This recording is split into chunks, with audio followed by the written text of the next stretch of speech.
Happy New Year, everyone. Welcome to BunkaMania UK. We're live for our very first stream of 2025, and it is our first ever BunkaMania Rumble. Hello, hope you are doing very well. So, a general introduction about what the Rumble is.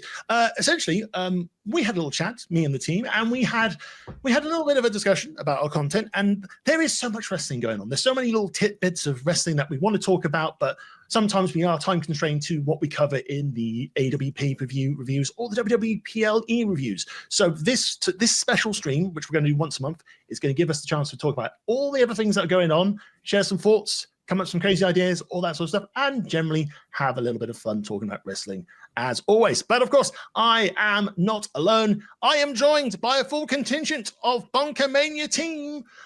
In starting right opposite me, we have Harriet, aka Manga Girl. Hello, Harriet. Happy New Year. Happy New Year. Yay. Below me, we have the internet's own Matty Boo. How are we doing, Matty? I'm doing well. I'm going to be a year older tomorrow. Go me. Get your happy birthday to the chat, everyone. It's the most gentle golf clap in the world. He's like, I'm so old. And in the bottom right corner is, of course, giraffe for me, Jeremy Graves. Jeremy, how are you doing? Not too bad, not too bad. I think I've just about recovered from the egregious amount of Christmas curry that I had over the Christmas break. Before we get into the show proper, quick, the basic quick question. Obviously, it's been a while since we've all been streaming together. I think since Damus. How is everyone's Christmas and New Year's? All good? Okay-ish, yeah. Got through it. New Year was better than Christmas, put it that way. I will be a little bit more truthful and say I'm currently struggling with an itinerary of mental health stuff at the moment, but I won't go too much into detail about that. But the actual holiday itself has been absolutely fine. I've been playing a video game. I've been absorbed into a video game called Spiritfarer, and pretty much when I'm not around here, most of my time's been dedicated to that. Christmas Day, absolutely fine. My family came over from Hastings, and my brother, who absolutely despised sprouts, gave himself 2 whole entire helpings of it. It just proves that my wife's cooking of sprouts does the trick. If you were watching our Damus tier list, that just goes to prove my point entirely. But yeah, it's been fine. I'll be honest with you, back to work tomorrow, and I'm also going to be 45 years old, and boy do I feel it. Hey, in the words of Diamond Dallas Page, 45 years young, you know. I mean, everyone keeps on saying, you don't look it. And I said, I certainly feel it. It's hassle, isn't it? But what I will say is a quick one. Christmas, that time of year is a Christmas and whatnot. Not for me. Like, things have occurred in life, but as far as it goes, this was actually all right. I kind of was still doing work, because that's what happens when you're freelance, everybody. I was still working a bit, but I got time to kind of, I won't say fully chill out, but I got time to just kind of like let the brain settle a bit. And that was nice. And like I said, I had a Christmas Day curry and I ate far too much food. Do I have regrets? Not now. Not now. My regrets is I didn't have any awesome Christmas Day Lincoln curry, because that sounded awesome. Oh, it sounds amazing. I mean, our family, we had our Boxing Day like turkey curry with the leftover curry. Then we had like a red Thai curry, turkey curry. Oh. Saying that several times fast. And we also have the turkey minced lasagna as well, which is a Bolton tradition in the household. We always have like a nice lasagna on Boxing Day. Bit all over the place, because we also had football games to go to. So it was like me and my dad were kind of like going, hi everyone, football. Relatable. And it was like there were 2 home games in the space of 4 days. And it's like this is oddly inconvenient. It's like, as much as I like seeing my team win, and we're doing okay at the moment, it's like I just want some time to partially decompress a bit, because Christmas obviously can be a bit of a full-on time. This Christmas was great. I mean, we had family over, memorable kind of watching experiences. New Wallace and Gromit was amazing. We'll probably talk about that a bit more in another BunkaMania stream, all about pop culture in the not too distant future. The only thing I kind of reflected is like everyone else got like food gifts and I got none. Hang on. You got food gifts? Well, no, it's like family members would get box of chocolates, like that. Oh, I thought you were given like a turkey or something. Yeah, have a geese. have a bag of spuds, you know. Why not? But yeah, it's like when everyone's getting like boxes of Lindt chocolate. The master chocolatier. I'm just going, I haven't got anything to eat, but it's like, but I did get an abundance of Lacana stuff. So I'm not complaining at all, to be honest. I don't know what you mean. I honestly don't know what you mean. I mean, it's not like I took advantage of someone's deal hunting on Amazon the other day and got this box. Which I will be getting soon. This is a fun tangent. I'm sure it's going to come up on here at some point down the line. But from my point of view, given as somebody who doesn't play Lorcana, it's been a good laugh to see you folks just getting into this thing whole hog. Just like be it in your own streams and private chats we have. I will probably never get into it because I could only have so much capacity for like games and other stuff, which is why I'm sticking with Pokemon TCG Pocket, quite frankly. But it is good fun to see you folks getting into it. But Jeremy, what if they release a special brand of booster packs that were all drawn by Peach Momoko? Well, look, then the game changes, doesn't it? It's like a One Piece card. It's like the One Piece card game. I think now there's definitely one Peach Momoko card. I think another one's just been announced for Japan. It's like I've got a problem.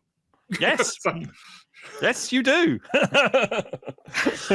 But anyway, let's crack on with the show. If you're watching in the Twitch chat today, hello there. Hope you're doing very well. If you would like to throw us a question or throw in a topic of discussion that we might look at towards the end of the show, then please do so in the chat, and we'll keep a tracker on all those chats coming in. And hopefully, when we get towards the end of the show, we will have a quick look through those. And yes, a quick shout out to, I believe, Sean Michael Dunn's in the chat. Yes. Matty, he's still confirmed as your best friend forever. Yes. He made it up. It's canon. It's canon now. It's a lie. What was that phrase from the Spider-Verse movies? It's a canon event. There you go. Oh, God, no.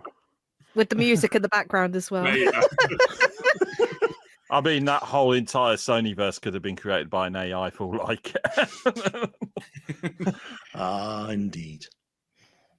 Right, let's kick off this segment of the Rumble with some 2025 predictions. I have asked the team to go away and write down one prediction for AEW and one prediction for WWE. Now, I had a chat with Harriet before the stream started. Harriet has a big list, so I didn't have to kind of say, you have to pick one just for the sake. Otherwise we could be here for an extra hour.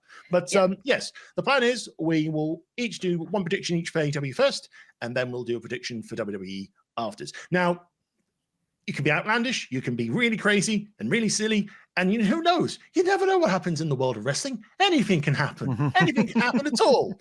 So if you told us at the start of last year that Rock would come back, become a heel, wear beautiful silk shirts and sing "You're Welcome" on camera on WWE TV, people would say that's crazy, but it happened. But it happened indeed. Right. So let us start off with AEW predictions.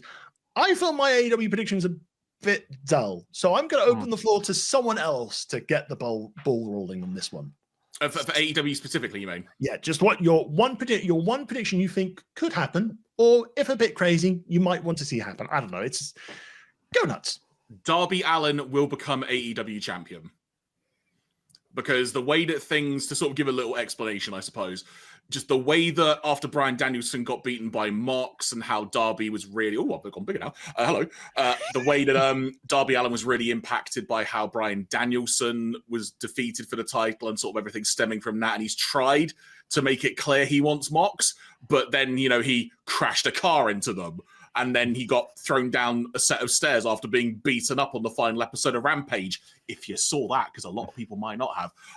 Very important things have occurred in that. So to me, it points towards the fact that Darby Allin's probably going to win the belt. I don't know when, but logic might dictate that All in Texas might be a logical time, if not far sooner than that. Yeah, I can definitely see that happening. I think Darby's been teed up to be like the heir apparent in some. I think the question is whether or not he's going to do the Mount Everest trek now or after? Before he wins, after he wins? Because it keeps getting delayed because, I don't know, you keep falling through things, Darby, through broken glass. He keeps perishing. That's what he does. Stop hurting yourself. Stop hurting yourself. But no, I think that's a good one to start us off. Anyone else want to throw out their AEW prediction?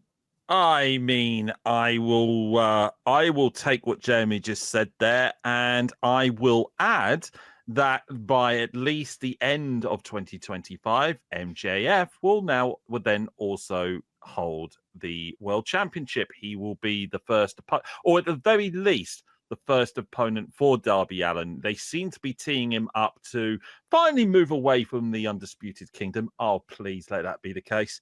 And that impassioned promo really sold it to me that, yeah, there's a very good chance it won't be against Moxley, but you will be holding that championship again as a heel champion. And it will probably be up against Darby Allin because he is perennially like the audience's babyface. He lives and breathes that company.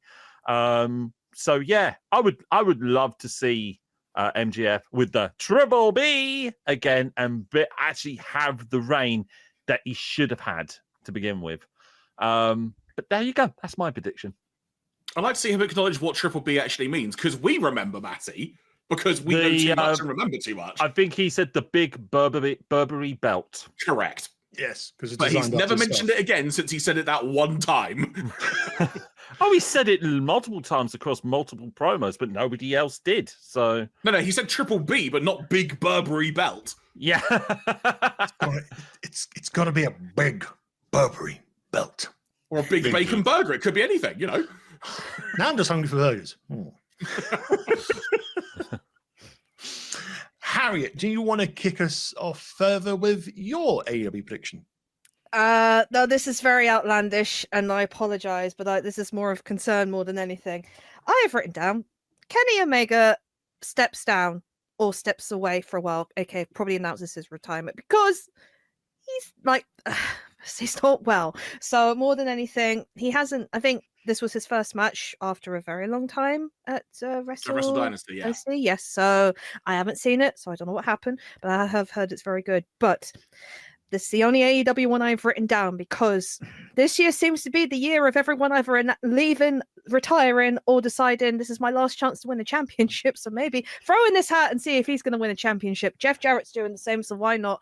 So what I want to happen is Jeff Jarrett wins that belt. That's what I want to happen. But also, what did Kenny Omega do, Harriet? What did Kenny Omega do in Wrestle Dynasty? Jeremy, what did Kenny Omega do at Wrestle Dynasty?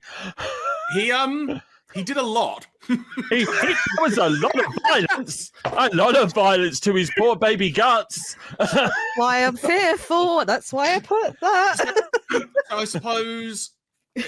What's the way to phrase this? Do you reckon, to sort of try and expand on your prediction a bit, Harriet? Let's go a bit balls to the wall on this. Sorry, I'm derailing now, but you'll get. That's fine. Are you thinking it'll be like a Bryan Danielson type thing, where it'll be kind of like a silently known? Once he's done this, he's out for however long? So. Or okay. And do you have a time frame that you're thinking of in particular, or just literally December 31st? Okay. Forbidden Door. By Forbidden Door. I am in agreement with you in so much that he might step down as an executive vice president. I don't know if he'll ever step down as a talent because just like Bryan Danielson, I don't think Kenny Omega knows anything else other than wrestling and being an absolute gamer boy. So I agree with you about the executive vice presidency. I think there's a very good chance he'll probably relinquish that. He'll probably still have a backstage role. If anything has taught us about Kenny Omega, I think we're going to have another Rocky Romero situation where we are going to have a representative of both AEW and New Japan because he made Tanahashi cry, everybody. We've never seen Tanahashi this emotional. Him versus Gabriel Kidd, I'm going to say this now, so far, is the match to see of 2025 so far, and it's only day 5 of the year. It was incredible today, and it was enough for Tanahashi to be very emotional. Let's say that. No. I shall reserve more thoughts when we discuss it properly a bit later, Matty, but I agree. Yes. Where am I looking now? Look at that way. Hi. So Ian, what's your prediction? So I went with a very dull one to begin with, because it was basically I remember when Death Riders had started, and there was this over the summer there was a sort of, oh, Tony's meeting Shane McMahon. Oh no, what's going on here? Is Shane going to appear? And I started thinking, well, maybe the prediction could be Shane McMahon just doesn't turn up in AEW after all the sort of like, oh, they're talking, all that sort of secret talks things. Doesn't happen at all. And it's really cooled off, so I don't think it's going to happen at all. But maybe, I'm just thinking, I think a prediction that might be possible, and you never know, is maybe the booking team for AEW kind of expands or evolves a bit. So I know Tony, I believe Tony is still like the main head booker or makes the final decisions. Maybe at some point just try and improve the product in some way, just to try and get more new eyes on it. Maybe kind of diversify the booking teams. Maybe have a different booking team for Collision and a different booking team for Dynamite and for Ring of Honor, or have a brand split. Why not? Let's have fun. I would probably lean more towards the booking idea for that one. I'd say the booking teams evolve for AEW and that's just to improve what's already been happening, because I think they've had some turbulent times and it's getting better again. And obviously I went to see All In this past year. I really enjoyed it, and I feel like we are going in the right direction for a lot of this stuff. Just maybe it's just kind of just a bit more kind of team effort, I suppose. I don't know. I'm kind of going off on different tangents there. So I suppose that the main element to your prediction is that the what's my put it? The backstage workings of AEW will evolve in a way it hasn't before to hopefully benefit things long term. Yeah, because obviously the point just now about Omega kind of going into a backstage role, maybe Omega moves into booking or kind of more kind of co-booking with Tony and so forth. If that's an idea. I just don't think. I mean, he did have a hand in the booking because he was responsible for the women's division in the early days of AEW, and you kind of saw how that sort of panned out. I think in his heart of hearts, he just wants to like get back to being like the wrestler that everyone talks about. And I think like his current excursion back to New Japan has proved that he very much wants that. So I'm maybe not for an ice bath tomorrow, but oh my god, yes. But yeah, I think it's swinging very much the other way with him. I think if anything, he'll probably want to be more of a talent than a backstage. But that's just me. That's what I'm thinking. Okay, no, it's a fair point. It's a fair point. I mean, I think we're seeing a lot because I think what was it? I think it was I remember hearing it on like Wrestle Talk where people like Christopher Daniels was relinquishing their EVP statuses. So maybe EVPs become like a complete thing of the past by the end of the year. And there's no more kind of like titles of for the wrestlers backstage. It's basically you've got the person who owns the company and you've got the wrestling talent, or maybe an on-screen manager, and that's about it. I think there's certainly been some stuff that's been happening these last couple of days to show credence to that, which, like I said, me and Jeremy will be talking about that a bit later on. But like the promos leading up to Wrestle Dynasty, the Young Bucks in particular have been talking about this being their last run in Japan. So I think for some people, I think this is the last sort of winding down for them, as it were. It definitely feels like the boys have come back home to roost, if you know what I mean, from what we've seen so far. So I think there may well be a sort of changing of the guard gradually in the offices of AEW this year, as it were. In terms of AEW predictions, I've just had a glance at the chat. There is only one that's really popped up from the chat, and it is from Sean Michael Dunn. I'm just going to put it on the screen there. His prediction is Mox asks for his release this year. I mean, it's a bold suggestion. I personally think Mox is very much happy in AEW, and I think he's there till the end of his career. I Pretty think if he was going to do that, that probably would have happened a year ago when things were a little bit fraught. And I think Mox has finally got his own way in certain aspects of the booking for himself. He wanted very much for Marina Shafir to be like a full-on member of the Blackpool Combat Club. He didn't get that. Now he's got that. He wanted to take it in a certain direction. He wasn't getting that. Now he's getting that. We've certainly got no more Wild Thing in his theme tune. We've now got his New Japan theme. So he's getting pretty much everything he's asked for in this. The only thing is now, well, how long is the booking going to go on long term? And is it going to hold water? That's I'm more interested to see here at the moment than I do him actually leaving, because like you, I think he's pretty much here himself for the long run now. Yeah. I think the last contract he signed was 5 years, and that was last year. Or last year, or the year before that. I think it was either 22 or 23. He signed a 5-year extension. My understanding, I might be wrong. When he was having his feud with CM Punk, he was literally working without a contract. So that's how much faith the company has in Jon Moxley, in that he could have just disappeared and he didn't. So the fact that he has now signed a contract is pretty much sealed with a loving kiss there, I think. Yeah, it's interesting just to sort of add a thought now. I've had a few moments to think about it, because realistically speaking, when I just think about it, this is just off the cuff, but this is probably currently the least interested I've been in Jon Moxley since he appeared in AEW. But that's only because it still feels like we're in this very early stages of whatever this Death Riders thing is eventually going to lead to.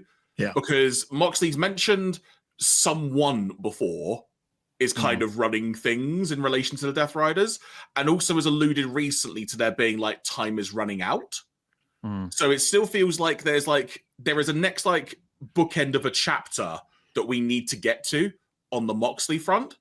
But Moxley is still awesome, by the way. That's not me saying I don't like what Moxley does. It's just in terms of him as a presence, even though I'm enjoying all the Death Rider stuff and it feels very different and it's clearly leading to something, my interest in him specifically is probably at its lowest since he arrived in AEW, which now I'm saying that out loud and processing that is quite a thing to say and think. Yeah. I think in terms of the Death Rider story at the moment, I liked the idea when it started of basically, it's going to be like this more vicious gang led by Mox. And I liked the things of them doing the promos where they're just driving out. It's like the post Wrestle Dream promo, for example, was just wonderful, all that sort of stuff. And you feel like, we're building up a story. But it's sometimes, and this is I think a problem across both AEW and WWE sometimes, is they've got a story and they are thinking about the long-term story, but they're spending far too much time on a holding pattern. Yes. And it's like maybe a week or two less will make certain storylines work better or just kind of flow. I know they're waiting for particular events or particular moments or particular matches for it to happen. It's great if you can make it engaging, but sometimes you do need to just get on with it or get to the point per se. And I think that is guilty in both AEW and WWE, to be honest. But that's just me. Yes. Okay, so we've had some fun AEW predictions there. Let's have a go at doing some WWE predictions for 2025. Harriet, start us off. Start the ball rolling. Okay. You had was this the one you had nine of them? I have 9, but the one I picked, because 8 were the obvious, but one I'm really gone out of the box for. And okay. Bear with me. Okay. This might not happen. I have written down Wade Barrett and Big E debut as a tag team to face the New Day at WrestleMania. Ooh. Go on. Tell us more. Okay, so tomorrow Raw starts on Netflix. So there is a post show afterwards that's going to be hosted by Joe, Wade, and Big E. As we're talking smack in the day when The Miz and Bryan Danielson at the time had that big tete-a-tete, I think this is going to be the kickoff of New Day being interviewed by both Big E and Wade, and then they've already started poking the bear basically with Wade, and they have done with Big E. And I have a feeling this is the start of it slowly building up, because Wade is in training, as he has said, that he says he still has a match in him. Biggie, yeah, we know we're still not 100%, but he might not do much. It might just be Wade or someone helping him. But that's what I think is going to happen. I think this is going to be the crescendo of the New Day's heel run, their big storyline going into 2025. I mean, part of me is thinking or hoping for a Biggie Rumble return. So basically, maybe he just comes back, eliminates both of them and himself in the process of just clearing the house. And then you've got that storyline going into Mania of him and getting a partner, Wade Barrett, coming back. Because I think there's been talk of Wade Barrett doing like a short program with Drew McIntyre as well.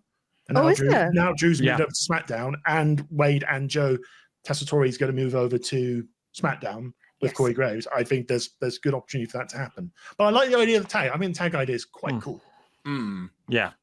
I guess it also, thinking about this, the word long term, given what we've just been saying, but in terms of how to put things across, if they're being Biggie and Wade Barrett are still doing sort of like the panel related things as well at events, that's also another way to be able to kind of expand and plant seeds as well. So that's what I mean. It's a really fun idea, Harry. Honestly, I mean, heck, Sean in the chat as we're recording this live is just saying like Harry predictions section hype. So, I agree. That's a really fun idea, and WrestleMania would be a good place to do it. I suppose to make you attempt to make you add an extra thing here. Will that be Biggie's final match? Do you think? Like, do you think maybe he can only do one or two, or do you think this will be the start of him returning long term? I'd say a beginning. This is probably be like a start of, and if it's the only match this year, at least he went out and he had a big match of the year, because WrestleMania is the biggest platform for pay-per-views for WWE. So yeah, I'm going to add a coda to that, because if he turns up in 2025 as an active wrestler, my prediction for 2026 is that the New Day is fully back together again. Yeah. I think so. Kofi and Xavier will see the light. Yes, as it were. And it will be a new day. Yes, it is. Yes, it is. Yes, it is. Who wants to go next for their WWE prediction? Do you know what? I'm going to take what my wife has said in the chat, which is more that I think she wants to happen than will actually happen. I think she said that CM Punk gets fired, and I'm going to disagree with that, because although I cannot stand the man's ego myself, he has proven, like, pretty much throughout his first year back in the company that CM Punk, when he wants to be, can be very much a company guy. I don't see him walking away, losing his job, getting fired, or anything like that this year. That is and probably another few years problem rather than anything. I do see him working limited dates, and I do eventually see him getting his wish of helping out with the next generation, because nothing quite says to CM Punk, who, let's face it, is around my age and is pretty much going to be on the tail end of 50. He will probably, nothing will quite stroke his ego saying those guys are on the in top of the mountain because of me. So I think he's going to be here for a very, very long time. I mean, there is this current kind of rumbling from the reports of when he's been back, and he's spent a lot of time down at NXT. The rumbling has been kind of Punk is maybe an heir apparent to run NXT once Michaels either steps down or moves up to main roster development, that sort of stuff. And yeah, considering the amount of times he's popped up backstage or just hangs out there, you kind of sense that's where it's going, which might be an interesting thing. Let me put an idea forward to you guys, as we know that NXT Level Up is gone, but the rumored replacement is going to be the relaunch of Evolve.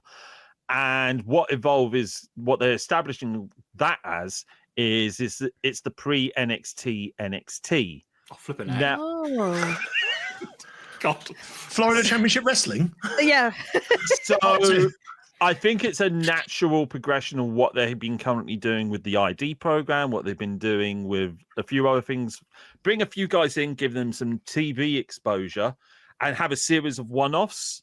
And then if they take you on, you then go on to NXT. Now, there's a very good chance that for some reason you're going to need a backstage personnel for that.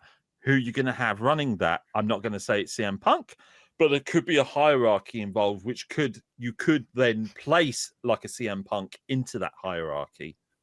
So that's what I'm thinking. Those are in terms that I'm thinking about. Okay, I like it. It's a good idea. It's a good thought. Yeah. Could happen. Could very well happen. Jeremy. Hello. Do you want to make a prediction for 2025 WWE if you can?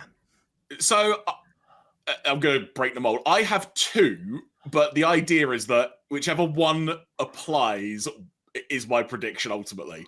Allow me to expand. So my thought process is that this is so dumb. So first of all, John Cena wins the belt at WrestleMania.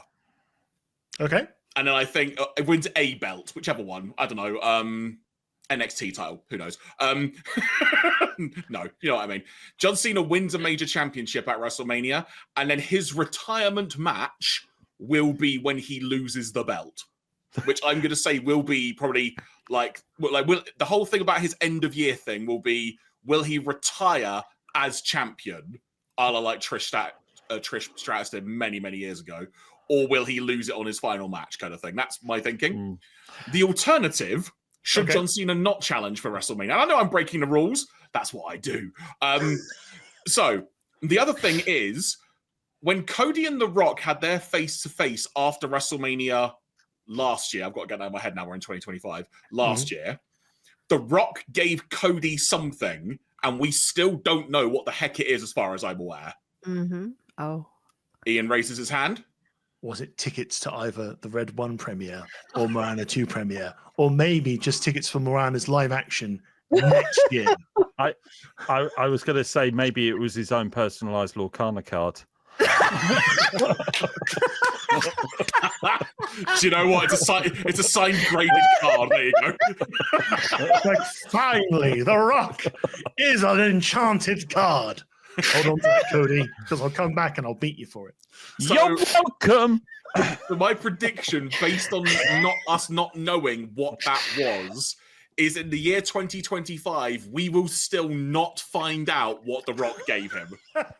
Yes. I'd be up for that, to be fair. And it will be like one of the very few loopholes in storylines in relation to the bloodline that WWE has. And eventually someone will go, crap, we never... What is it? So there were a few like rumblings when it happened. Like there's a story that went around the talk shows that basically Cody got himself, Roman, The Rock, and Seth a very nice watch to commemorate the fact that they were main eventing night one. And some stories suggest, or maybe he's just returned the watch to say, no, I don't like you anymore. Because you didn't, which is a bit weird, because if you're a villain, why would you accept a watch from the hero that you don't like? I don't understand how that's going to work in a kayfabe situation. No. I'll tell you why, Ian, because The Rock pivoted. Yes. By the way, you're talking about him winning a belt, Jeremy. Are you aware that John Cena will be getting his own commemorative belt? Which does look quite nice. I really want it. Dean is already considering putting in a down payment for it as we speak. And also, Jeremy, it's a spinner belt. But Matty, I can't see it. Well, I mean, if you squint just about, you might just be able to see the dollar signs from there. Just in the chat, Sean's mentioned that Dusty sold a watch for Cody to go to wrestling school. Then The Rock found it, and that's what The Rock gave back. Oh, okay. That's beautiful. But that's a great thing as well. But again, I'm trying to figure out, if you're the villain, if you're the villain and you're clearly pissed off at Cody and you want to get back at him at some point in the future when your movie schedule's freed up, why? That's the thing. I mean, it probably does make sense in a way, but anyway. It would make sense to me on the grounds of The Rock is the chairman of the board. He is the literal final boss. Look how much dollar player he's earning in this, right? And this is saying, look, I can afford to track down and give you this. If I'm capable of this, I'm capable of anything. Yes. That could work. Yeah. That could work. The other thought I had, and it was kind of proven wrong, was it was part of the Unif Alpha, like a little piece of it. So basically it's like, after the event, I just beat Roman senseless and just went, no, you're not a tribal chief anymore. And that then obviously didn't happen. Yeah, is Cody going to unlock the Stargate or something? What are we talking about here? well, literally the gear that Solo Sikoa is currently wearing. Like, we had this beautiful romanticized thing where a bit of that got broken off because The Rock had Roman Reigns taken out back and beaten the crap out of, and was giving the pieces of that to Cody, saying, "You did this," and it was a beautiful storyline. It didn't happen. It didn't happen. Just imagine, he puts the final bit back on it, it lights up, a gate opens, a portal appears. And it's the portal to pre-NXT or whatever it's called. No. It's a portal that lets him travel the full Samoan dynasty. Like time travel, alternate realities where different members of the tribes are champions or rulers or something like that, or powerful. How many cards are you going to put in the inkwell in order to summon that? I don't know.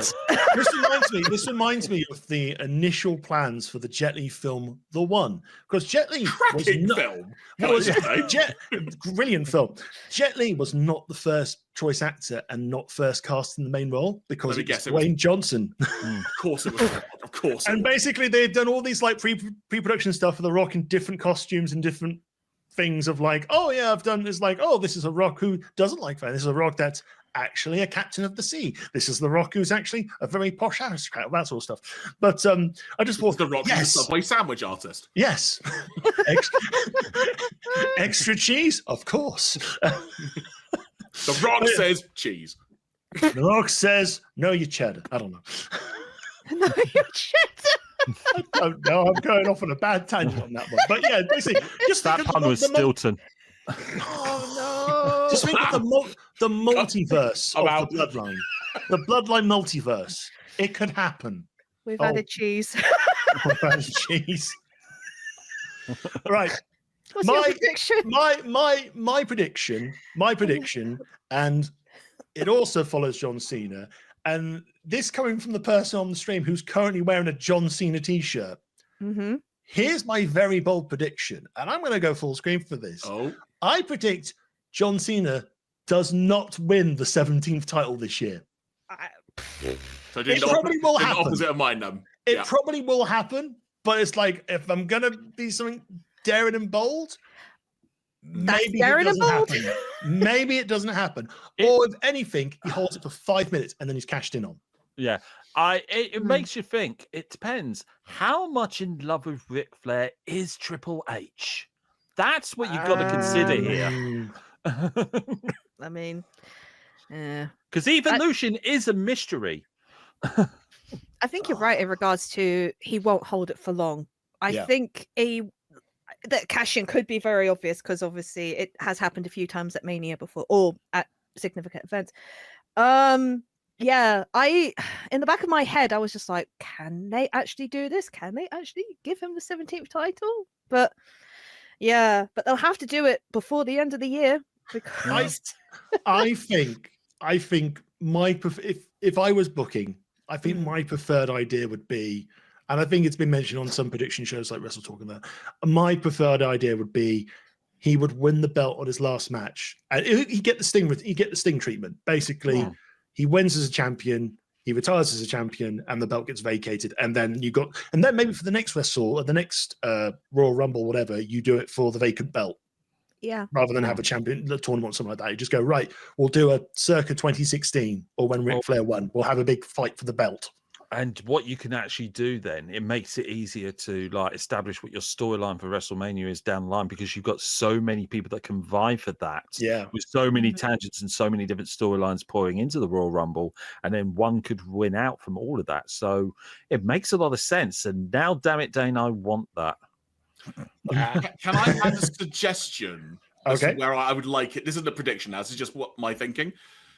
Given when Money in the Bank was held in London and when he was like the surprise guest and was like saying, oh, we should do WrestleMania in London. That led to nothing, didn't it? But I think given that reaction and how he put over the London crowd huge, he should probably win the belt in London or in the UK at the very least.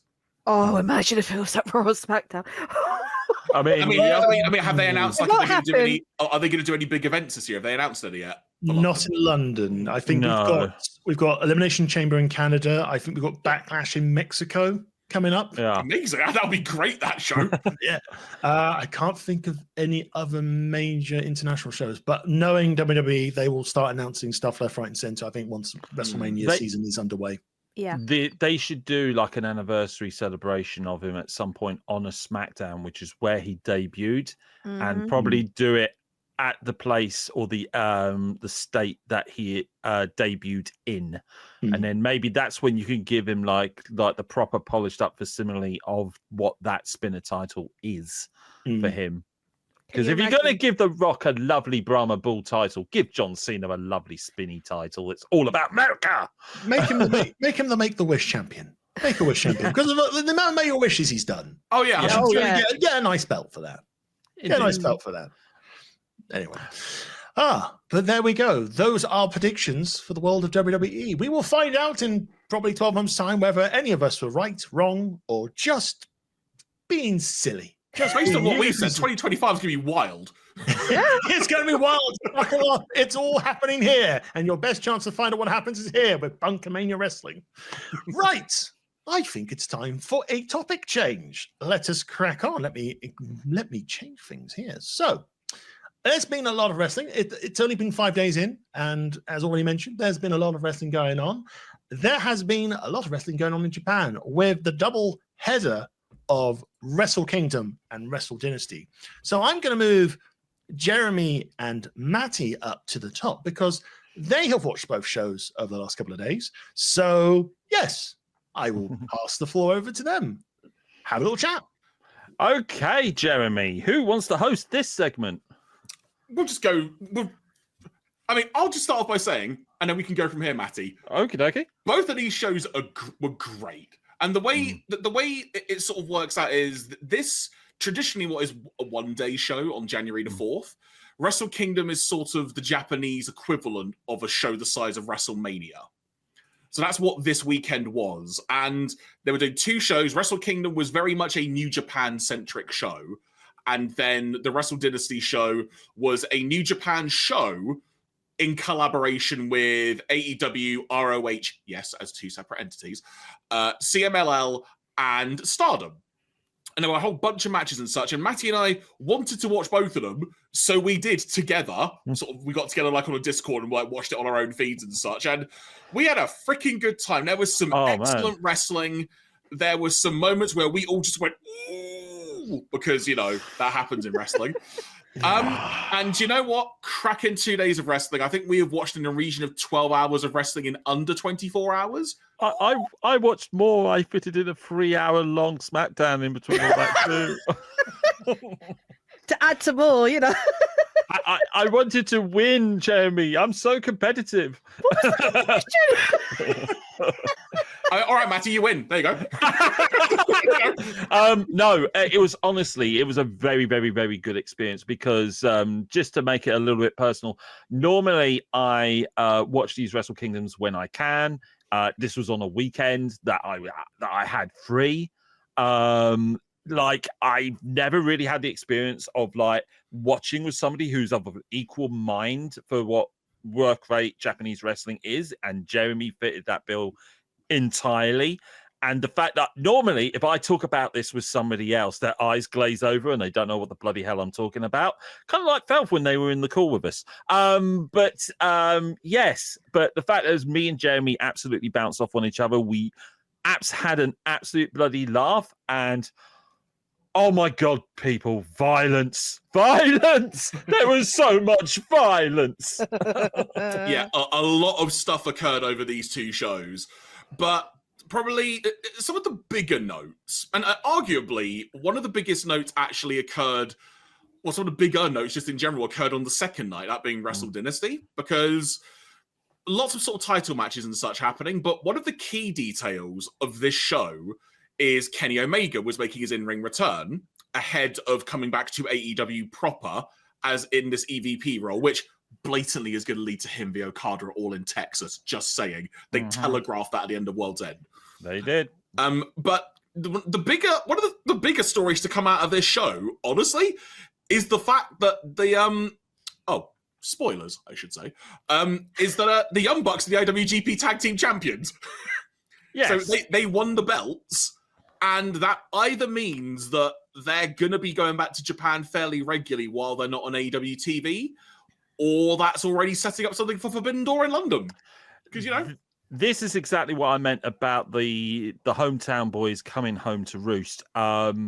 They awarded the Young Bucks with the IWGP World Heavyweight Tag Championships, which, wow, you never thought you'd see back in a million years. And not only was this match like a coming home party for Kenny Omega, it was also a proving point for one certain Gabriel Kidd. Yeah, this is the biggest story of the show. The biggest story of the show is, the guy has no brain to mouth filter at all. But he really proved that he can hang with the top people in the company. And I want to see more from Kidd. I really do. He really proved himself. To say that somebody took their lumps and came off all the better for it, Gabriel Kidd was that guy, to the point where I turned to Jeremy and I said, I want to see him win a world title. I want to see this guy on the top tier. I honestly do. And I didn't think I'd say that about Kidd a year ago, let alone 2 years ago. And what makes this really blooming interesting is his contract ends next week. A lot of the War Dogs' contracts end next week. We don't know where any of these guys are going because of the way people have won and lost matches. And yet, I have a feeling that Gabe will re-sign. And if he does re-sign with New Japan, I think we may well see him win that world title in about a year's time. I honestly think that. It was a very interesting dynamic, the Omega Gabriel Kidd match, because Gabriel Kidd, for those who may not be aware, to try and sum him up briefly, very much a brawler type wrestler, someone who will just go in, doesn't give a flying F, will bleed if he has to, is really great at brawling, a really great wrestler in his own right, and is just someone who genuinely captivates you when you're watching them. I think it was a year or two ago, he had a random feud with Kaito Kiyomiya from Pro Wrestling Noah. And it's the most intense Kaito Kiyomiya has looked because Gabe Kidd just took the piss out of him and just made him fire up, if you will. So it was really, really interesting. But the dynamic of this match was that even though Gabe Kidd is part of the Bullet Dog War Dogs, who are a heel faction, the story going in was him pretty much saying, Omega, you may have built a bunch of things here, but you upped and left to start your own group. I stayed here and carried on. I fought for New Japan and the War Dogs. So he basically then all but turned it to being, in this instance, I might be Bullet Club, but I'm fighting for New Japan as a whole in this match. And it was a really interesting dynamic. And one of the bigger the bigger moments of the match, aside from the ridiculous amount of violence there was, literally Blood City, Headshot Central at times, tables not wanting to break, implosion as well at times.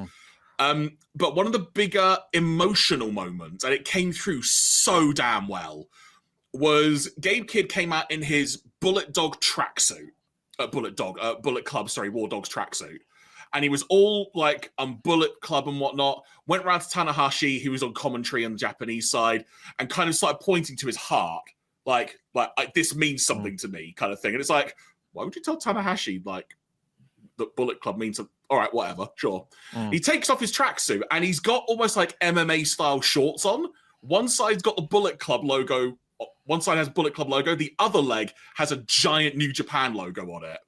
And the camera angle they got, because they have big screens in the Tokyo Dome, everyone saw this and just went, oh!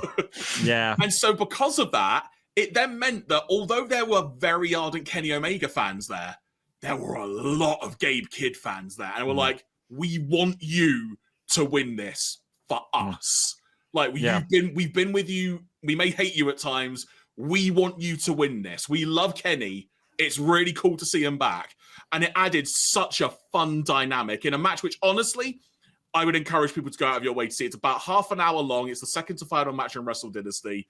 It's genuinely, as Matty alluded to earlier today, that it's easily one of the top matches of the year. And there have already been some blinding matches this year as a whole in Japan or wherever. Like, there were other wrestling shows going on, loads of stuff. And that's not taking away from Wrestle Kingdom either, because the day before there was some cracking matches. Heck, to get into this discussion now, Matty, I can let you chime in as to some of the other matches that stood out. Takeshita and Shingo from night one, freaking great. Big meat man match. Very, very happy. Jeremy was very happy. I'm about to make this very, very crude. Very well. Jeremy? No, I'm not going to let you. I'm not giving you a chance. That also on that show, like... like Yota Tsuji and David Finlay was really freaking good, and I've not really been able to stand David Finlay, and I've not watched a lot of his stuff in a while. He has come on so well, and it worked out so damn well. Heck, Tanahashi's match with Evil, even though there was a lot of smoke and mirrors, was really good fun. It was just genuinely really good fun across the board. And if you want some more great wrestling, although it did go 43 minutes, Zack Sabre Jr., yes. Zack Sabre Jr. versus Shota Umino. It was a good match, but way too long, quite frankly. Now, arguably, the caveat, before I let Matty chime in, the caveat to that is there was a match that did get stopped due to injury. And that was during El Desperado and Doki for the IWGP Junior title, where Doki sort of did a dive from the corner to the outside. Without trying to elaborate too much, because New Japan conveniently played a replay before realizing how bad the injury was, he buggered up his elbow, something fierce. Ow. So, yeah, so the match, credit to the ref, immediately got stopped. Desperado won the match. So you could argue maybe they added time to compensate for that. Doesn't matter. It was way too long. But then the second night, we got to see Takeshita and Tomohiro Ishii. There were other great matches in there, one of which I know that Matty would like to point out, because on the women's side of things, the matches they had across these shows were freaking great. We had a promotion that had AEW in there, and there was and New Japan, who have next to none of these. And we had 2 women's matches, and both of them freaking delivered. You have to forgive me; I completely forget who most of them are now.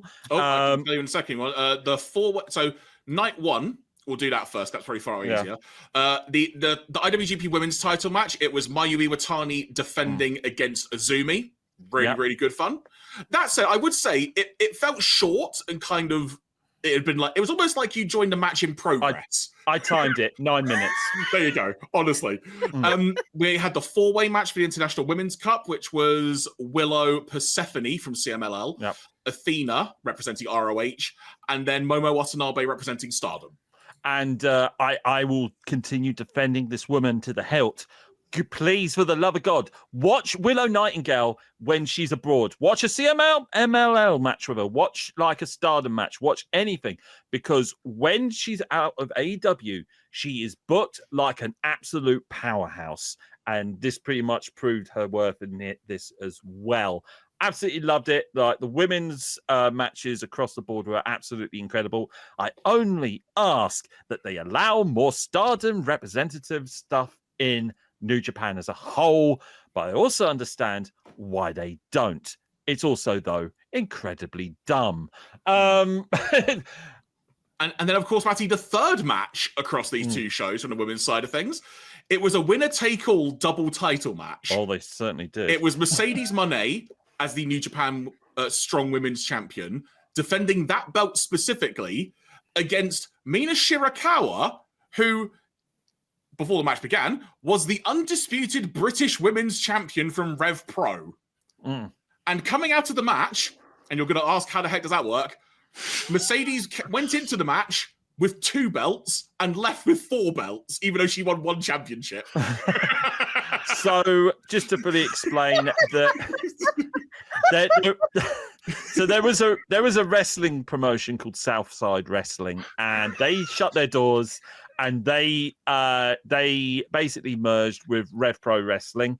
And even though Southside had closed, they had shuttered, Mia retained their title as a physical title. So she came in wearing both the Southside Women's Championship and the undisputed British Rev Pro Women's World Championship. And so because she was challenged to put that title on the line, that means Mia put both.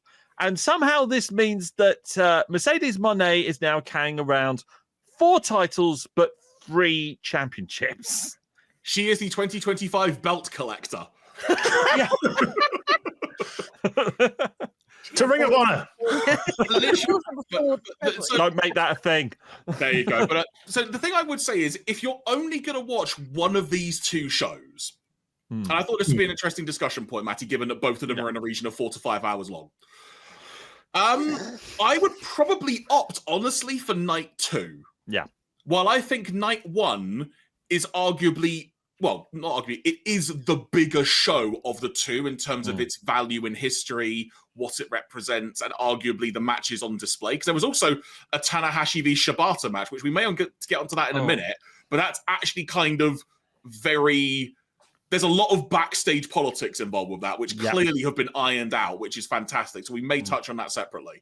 But I think night 2 as a whole, if you're someone who is familiar with some AEW wrestlers and whatnot, or even maybe CMLL, this has a wide breadth of people on show that you can go in, not be totally out of the loop, and it kind of feels like a unique attraction on the weekend. So very much New Japan-centric show night 1, then night 2 kind of like international global event type thing. It was I actually said it to you during the stream, Matty, as we were watching it, that it was actually a really nice dynamic, it being this different in the context of what we were watching.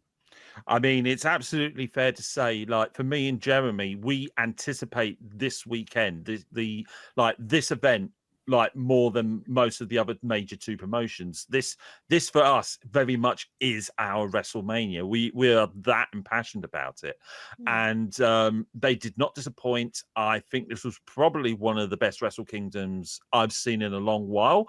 But from an international point of view, I'm in full agreement with him when it comes to Wrestle Dynasty. Even though AEW themselves haven't really put a lot of thought into the promotion of it, I think there's going to be some interest abound as to the end results of the matches we've seen here. Like, in particular, like I said, like Kenny Omega, what's going to go on with that? With the Young Bucks, what's going to go on with that? Showcasing people like Willow Nightingale and Mina, you know, allow these people to put on a hell of a card, and you're going to have, yet again, some amazing AEW pay-per-views. And I think that's a knock-on effect on that, because say what you want about the regular product, there's a reason why we love AEW pay-per-views for that very reason. From a work rate point of view, they are second to none. They just need to be a little bit shorter. But apart from that, yeah, always incredible. This is the one thing that always makes us stick around when it comes to AEW is the work rate is second to none. But when they are allowed to like perform on an international market outside of America, they never disappoint. And this is something that I absolutely recommend to people to go out of their way to watch. It was incredible. Dekker Dane with a question from the floor. I believe Harriet's had a question first. Oh, I'm sorry, Harriet. Harriet Green, please. Question from the floor. I was going to ask Matty, because I did not see your reaction, and I only found out about this about 20 minutes before we started recording. Mercedes Moné's ring gear. Oh, we haven't talked about that yet, have we? Can I just say, she's fighting evil by moonlight and winning love by daylight. Never running from a real fight. She is the one named Mercedes Moné. I'm going to describe to you in great detail what I saw. And I said to Jeremy at the time, I am so happy. Velf was there as well and immediately got it, even though I had to explain to them. Well, no, it was Jeremy. I had to explain the relevance. No, I feel like I should add some context, Matty. So this will then lead into how you elaborated and why. Because in case you haven't figured it out, folks, she came out dressed as Sailor Moon. But not just Sailor Moon, because she came out in a bright white dress, which I'll let Matty elaborate on. Then she removed said dress, and then lots of colours appeared. And I thought, is that like the Sailor Stars incarnation of Sailor Moon? And then Matty came in and said, "It's Eternal Sailor Moon. It's pretty much a final, before the other final form, the final form. And it's incredible." If I can clarify, he did not shout it at me. He just went, actually, it's this. He didn't shout it, but this is how much excitement he has. Matty, please continue. it's like it was 3 tiers of awesomeness right now. So she came out with the entrance gear of basically being, I'm sorry, I'm going to alienate most of you people. I do not care. I am so happy. So basically, she came out dressed like Neo Queen Serenity / Princess Serenity. And then she took that layer off. And then underneath that layer, she was Eternal Sailor Moon. She couldn't have like the wings or anything, but the wings were on the front of her. And it was like all the colors in the display was literally on point. The hair color pretty much represented like 3 different generations of Serenity. It had like Uzagi, Chibi-Usa, and Chibi-Chibi. It was incredible. It was so incredible. She had a thing stuck to her forehead. And then she took that layer off. And that was pretty much like a Mercedes Monet like variants on the entire lot, as it were. And I was very happy, everybody. It was cool. Honestly, it was really cool. You know? There you go.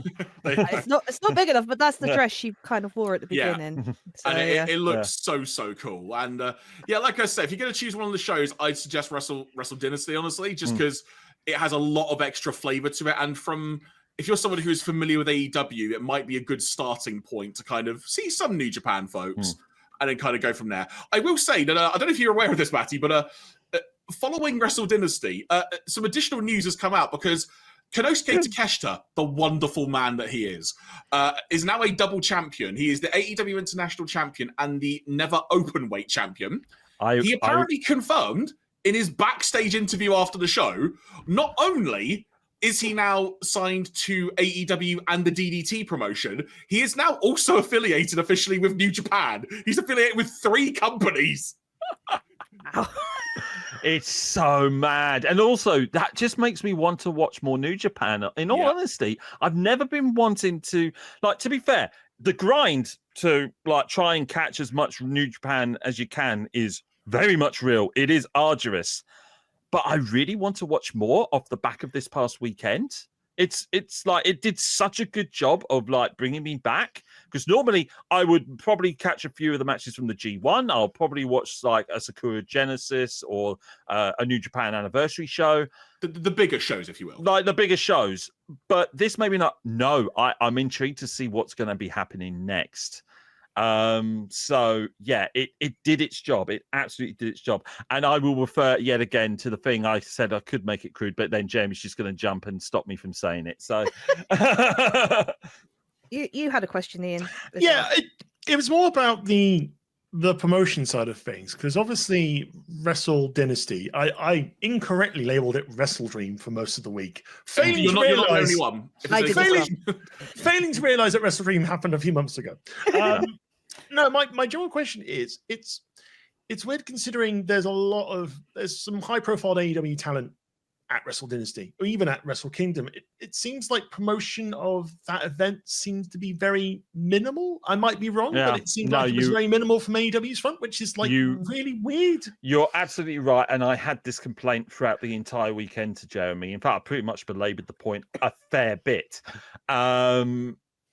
To which it might be a political thing in that now that they've had their HBO Max deal, maybe it's an edict from HBO Max saying if it's not going to air on our platform, we don't want you to promote it, maybe. But that doesn't make a lick of real sense to me, because we had like one bit of promotion from Mercedes Monet, whilst all of the pay-per-view for like March was like printed all around her. But yeah, it's a tricky one, and maybe we don't know the full story behind that, to which I say let the actions of what was put on that pay-per-view sell it to you, and hopefully it opens up a few more eyes. But yeah, I'm in full agreement with what you said there, though, Dane. Yeah, okay. What I'm hoping is, well, actually, let's tackle the question first of all, because Matty and I did discuss this quite a fair amount, and the first thing in terms of a timeline, and I bring this up because this adds a little bit of relevancy as to maybe why it was a bit awkward to promote it. If you do this week from an AEW and New Japan perspective, we had Dynamite on Wednesday. Then I think it was Thursday or Friday, it was the press conference in Japan for both shows together. Yes. And Saturday was Wrestle Kingdom. At night in Japan. This is where it's going to get confusing. Then, if you go carry on, so we're now Sunday daytime, as it were, morning in Japan, but Saturday evening in America, Collision airs. And then as soon as Collision finishes, Wrestle Dynasty begins in the afternoon in Japan. Wow. So in terms of a promoting thing, I imagine it may have actually been quite awkward to figure out how do we work this. And again, the Max influence, we don't know how maybe that does or doesn't preclude that. It's a shame they didn't promote it more because they definitely had more opportunity to, but one assumes they probably wanted to just get things going first of all and such. But then the other way to look at it, and it's partly how I introduced what the show was, is it is a New Japan event in collaboration with the other promotion. So they have talent of theirs on the show. Okay. So, and whereas I guess the counterpoint is Forbidden Door, although it's kind of AEW cross New Japan, it is more an AEW show in collaboration with New Japan. Right. Okay.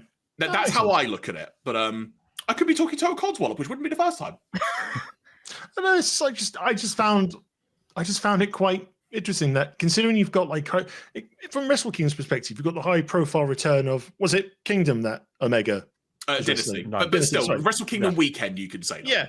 Considering you've got the high profile return of Kenny Omega since some very serious illnesses that he's had to overcome to come back to the ring, you kind of think AEW might have done something bigger about that, considering if he is an EVP per se. I don't know, because again, came back at World's End.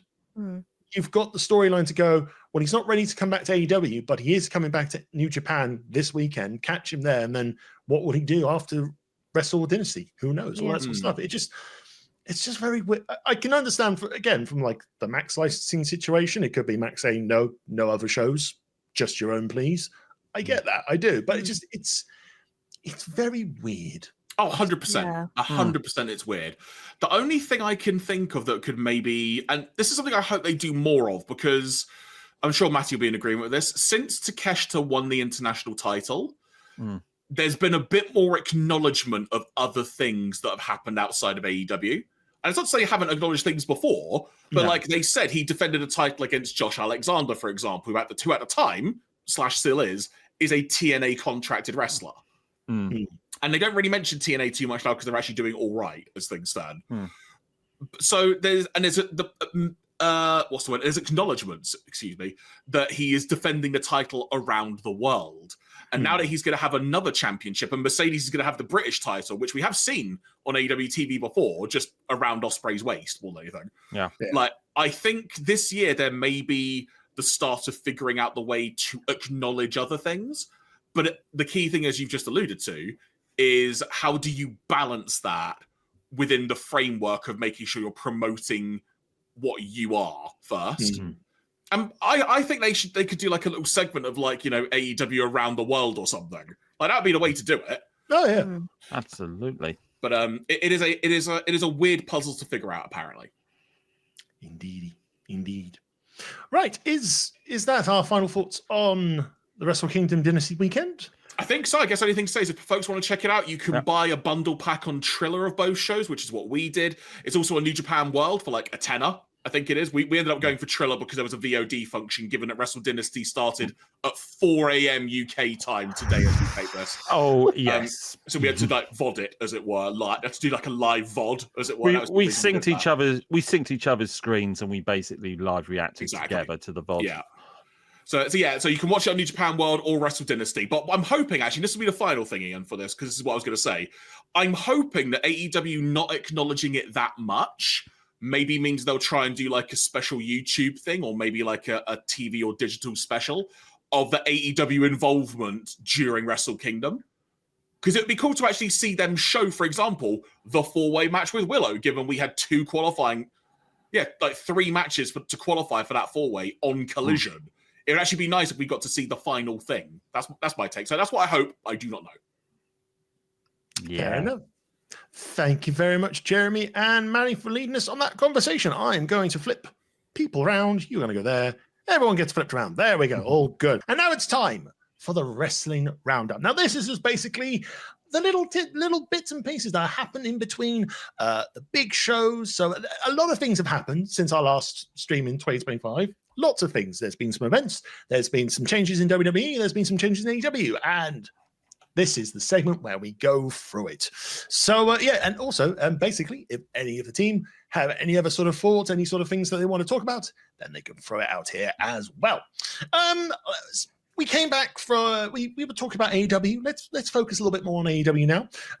Since our last streams last year, AEW has been quite busy. There's been World's End and this year's Continental Classic, a very eventful one as well. Anyone want to open the floor of talking about those? I'll give a quick surmise as to my overall thought, and I can do that in just about one sentence. I think the Continental Classic, yet again, was good. I don't think it was as good as last year, but I think that the talent pool was incredible throughout. And I think that's pretty much what I've got to say about that one. Wow, you weren't joking when you said a sentence, were you? Short and sweet, you know. I thought the Continental Classic was really freaking good. I'd have to think about it more as to whether I preferred it to last year, because it sounds really random. I don't recall a lot about last year, not because I didn't enjoy it, just because a lot's happened since then in general when it comes to wrestling. But I thoroughly enjoyed it. I thought there was some absolute banger of matches. Spoiler, Will Ospreay matches are pretty damn good in this. Him and Darby Allin on Dynamite was nuts. Yeah. Go out of your way to watch it. Also, quite frankly, just the final matches at World's End, like the 2 semi-finals and the final, just go watch them. Literally, like, so good. Ricochet's heel turn during the tournament came across so well, and setting up the stuff with him and Swerve that's going to happen. This Continental Classic, if anything, what I think it improved upon that the first one, I won't say didn't do or wasn't able to, because it was the first one, is it still managed to extend or continue certain stories within the framework of a tournament taking place. Case in point, the overall finalists may have been Okada and Ospreay, but I think the ultimate winner from strapping a rocket to this guy and sending him straight to the moon, I think has got to be Kyle Fletcher. Agreed. He was incredible throughout this entire thing, and I really hope eventually he will break away from Ospreay, because one of the criticisms, like, it's a genuine criticism that a lot of people always tie him to Ospreay, and I want him to stand apart from him and have some really good feuds away from Ospreay. You go back to Ospreay at some point, absolutely. But prove the ultimate litmus paper is that he can have incredible matches and incredible feuds with other people on the card. But yeah, the real star of this entire tournament has got to have been Kyle Fletcher. Yeah, and to add to that dynamic, after their semi-final match, because the 2 semi-finals were Okada and Ricochet, and then Ospreay and Fletcher. After the semi-final match with Ospreay and Fletcher, where Ospreay won, Ospreay, that's not his name. Ospreay, there you go. It's been a long year, folks. I'm already 5 days in. But Ospreay gave the motion of like 1-1, like we're one apiece now. You beat me on pay-per-view, I beat you here. At some point, we got to do this again. And of course, Fletcher was just like, type thing. Get you next time. I'll get you next time. Well, I'll get you next time. At some point down the road, they'll do that. But now, to give a reason as to why it may not happen anytime soon, I think it was after like one of the final collisions. In fact, it may have been after the Darby and an Ospreay match. Darby kind of said to Ospreay, like, hey, why aren't you helping protecting AEW? You know, we've got Moxley and his crew running roughshod. What the heck are you doing not helping us out? And Ospreay, in his very, very, very Essex British as he could, basically said, bruv, I get it. Once the Continental Classic is done, because I need to actually focus on me for a bit here, like kind of like being a bit selfish. Once the Continental Classic is done, I'm in. You need a hand, I'm in. It's so good. Also, if you've not seen World's End, if you're not going to watch any of the matches, you have to find the promo that Ospreay does. Oh, yeah. He beats, I think it's after like the final is set, like after Okada has beaten Ricochet, and there's like a promo with Ospreay backstage. It is the greatest babyface promo you will see in 2024. He's got blood all over his face. He effectively just says, I'll try and censor as I go at him. He basically goes, mate, I'm so done. Help me get through this match with Okada. We can do this. In the words of Tony Khan, let's effing go. When he says the F word, it's such a good promo. It's so good. Altogether, we can restore the feeling as well as being in pain, a lot of pain. But why not? I will say as well, actually, the final point of Continental Classic, and Matty, I'll jump to you if you've got anything else to follow on. I really, really like the addition of the semi-finals as well as the final being on the pay-per-view. There is arguably, from a logistics point of view, if there's an injury, what do you do? But okay, there's a bye. I hate to say, like, stuff happens. Look at Wrestle Kingdom, like we were talking about when Doki got injured. Like, stuff happens you can't plan for. So I do recommend that when it comes to that Doki match, don't try and go out your way to try and find it because it was gross. Avoid. Not if when you notice it, you can't unsee it. Put it that way. Yeah, and we cannot unsee it, and we watched it happen live before our very eyes. So, indeed. But yeah. So I think the semi-finals and the finals being on the pay-per-view, it was really good because it added that level of. In this case, it was. Are we going to get Ospreay and Okada at World's End? And you could argue to the counterpoint of if they just had the final, you would have known going in. But either way, it was still phenomenal stuff. I would argue when it comes to World's End that the Continental Classic final should have headlined the show and not the world title match because that four-way didn't really land that well. No, it didn't. As it were. No. Was it a bit of a foregone conclusion Moxley was retaining? It wasn't nice. It had to follow Ospreay and Okada and then the return of Kenny Omega, as an EVP. So it was just that thing of, it should have been swapped, Yeah, it's like, follow that, lads. And then it was just kind of a four-way with a bunch of interference. Moxley wins. Oh, that's it. And then Rated FTR come out. And it's like, it's cool you're back. I like you guys. But here's a side tangent. Next point on my list. What do we think of Cope? Right. Okay. I don't know, Chief. Before you release the genie out the bottle, Jeremy, I'm going to say one more thing. I watched a little bit of Collision this morning before we watched the pay-per-view together, and he's got a T-shirt saying Rated R Legend. Ledge was right there! Anyway. So, continue. The thing about Cope is I get, and I'm saying this in a jestful way, I'm going to say that now to begin with. I get that for most of his career, he has been used to being referred to by a four-letter word that's pretty cool. The word cope does not spring to mind as being cool to me. That being said, I think there was talk like he kind of wants to be able to have something on the marquee like Mox v Cope. Yeah. But the key detail here is that Mox is a nickname for Moxley. So I would prefer it if he was still called Adam Copeland and people just call him Cope. You could literally have a couple of promos where he goes, just call me Cope. But Jeremy. Like, okay. Or Jeremy. Hey, cool. Hey, you want a full letter word? Call him Land. But Jeremy, Adam Copeland has at least four hard syllables in it, and that's too long. Not like the Rated R Superstar Cope, which has a lot of words. Anyway, continue. So what, he would be called Ad then? Ad Cope. Adco. Adco. The other thing though as well is it's just saying cope. Like the amount of times it was said on it may just be a thing where I've just got to get used to it, and I will eventually. But it's just the amount of times it was said on commentary. It was to the point of, I get it, you want to be called Cope, but why? Don't tell me in a YouTube video. Tell me why. Well, he's trademarked it now. He owns the trademark rights to it. I don't trademark cope. A coping mechanism you can't cope. Jeremy, are you saying you can't cope with this? That's the headline. There you go. I mean, you should, if you really want to go whole hog, just completely redo the song. It's like, on this day, I cope clearly. Everything's coped today. Full of broken dreams. And I've done the bit now, so I'm sitting back up. I mean, I know it's been joked about, but I'm just hearing the Sonic Casino Zone in my head because that's what's written on the level. It's Cope.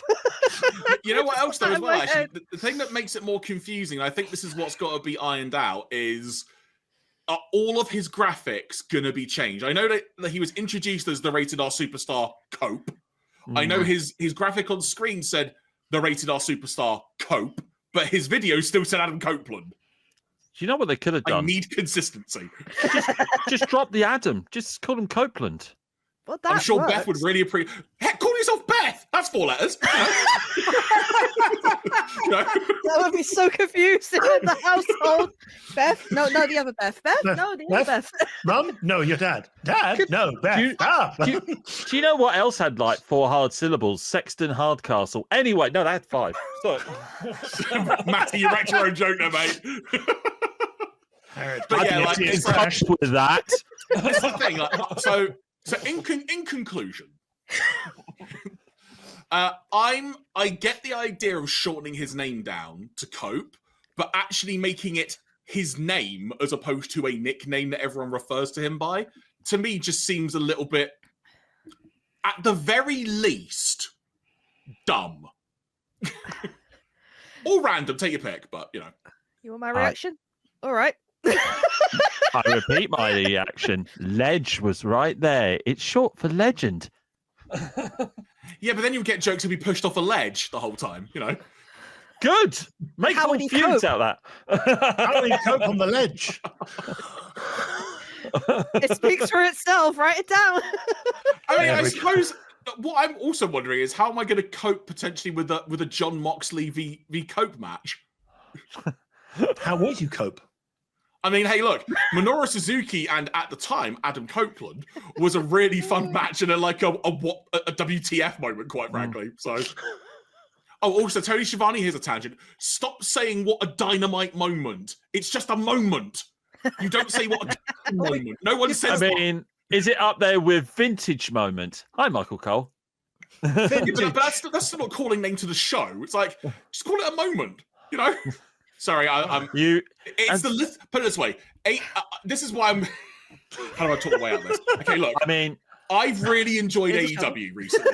It's been getting really, really good again. So the fact that I'm nitpicking tiny things demonstrates how much I'm enjoying the product right now. Because there are still other things. But if I'm nitpicking a tiny name change, I think I can count that as a good thing. And as we were talking like before we went on the air, me and Jeremy have been having a lot of chin wagging lately. I mean, even Jeremy was slowly tuning out from the weekly product. So that should tell you how cold that was. And it's the same mind as me, wasn't it? It's like you come in for the pay-per-views because you knew how excellent they were going to be. And then it's like, oh, I'll find out what happened on the weekly show.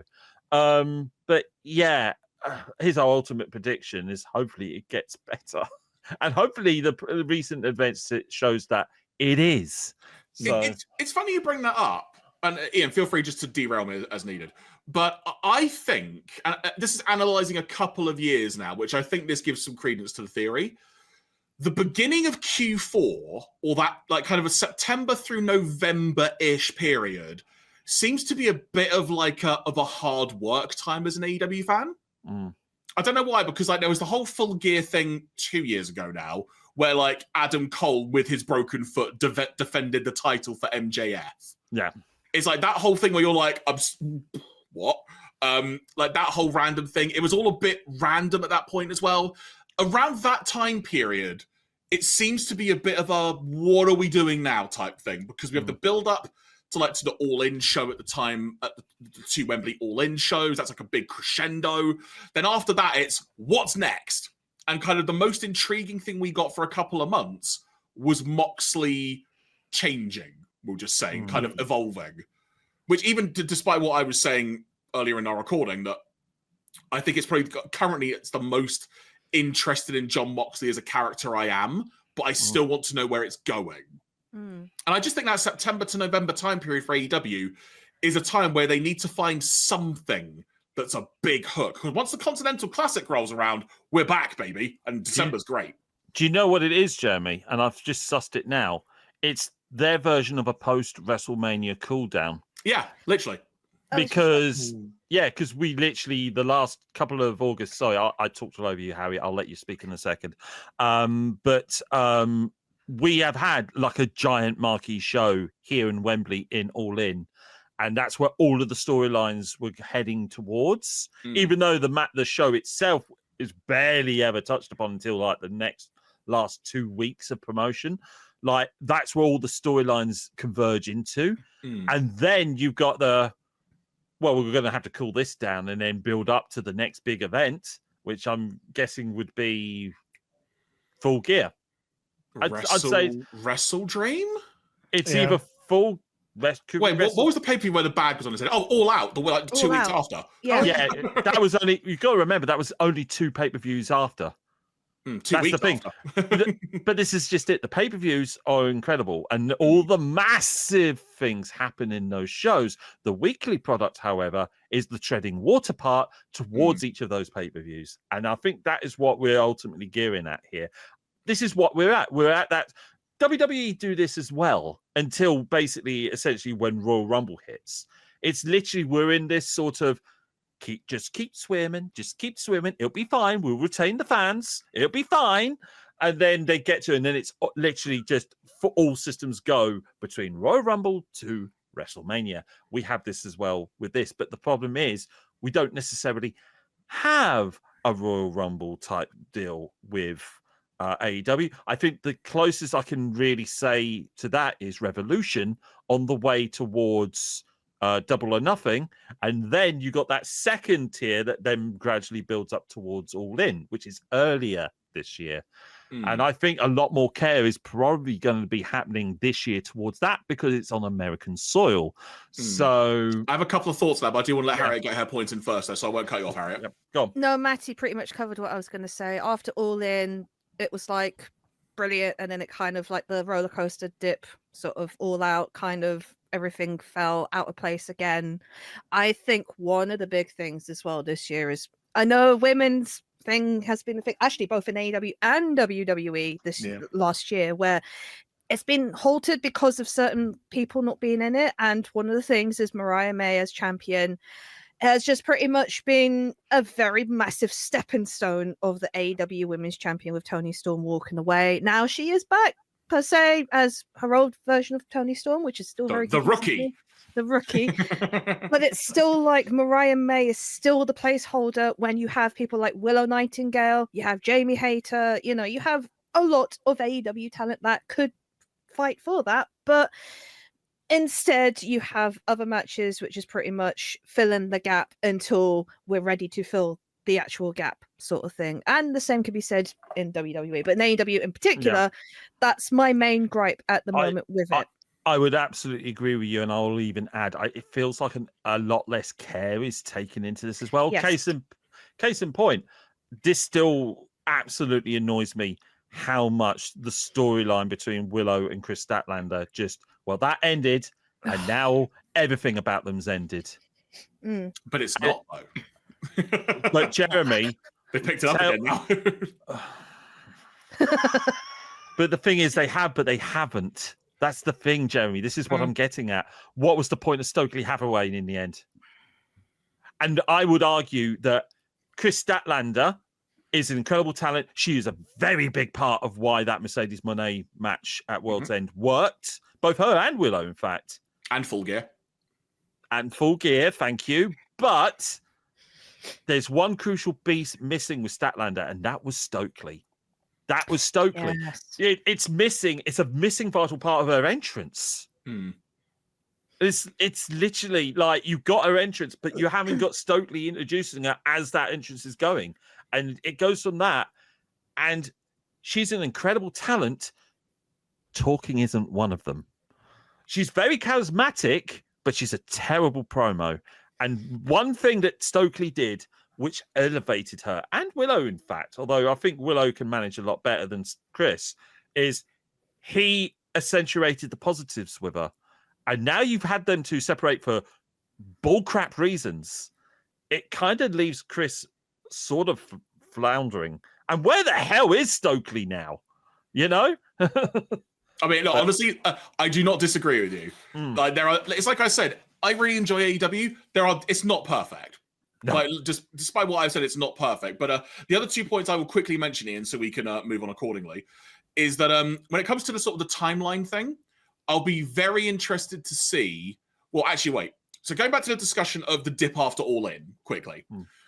All In Texas will be very interesting because that's what? It's June or July. It's one or the other, but it basically leaves a month and a half gap before Forbidden Door, which we know is going to be in London. We know when now because the date was announced at Wrestle Dynasty officially. So we know that's the end of August. So there's going to be at least a month gap. And I think the build to Forbidden Door will be very intriguing this year because it'll be following arguably their biggest show of the year. So just to quickly chime in for a second, All In happens in July of this year in Texas. And just by putting All In Texas, you get the big Google thing of Saturday, 12th of July, 2025. The picture is just two people playing poker. And one person is just pushing chips going, I am all in. It's like, none of you are wrestlers. Google, are you okay, Google? Are you drunk? I don't know. I mean, honestly, that comes down more to SEO problems, I think. But but in terms of the calendar element of the AEW, this time of year, because I was talking about how there's been the September to November kind of lull after All In. Mm-hmm. I'm now looking forward to the next couple of months because the next AEW pay-per-view is Revolution, and that's in March. So we've got a good nearly 2.5 months of television now of just Dynamites and Collision.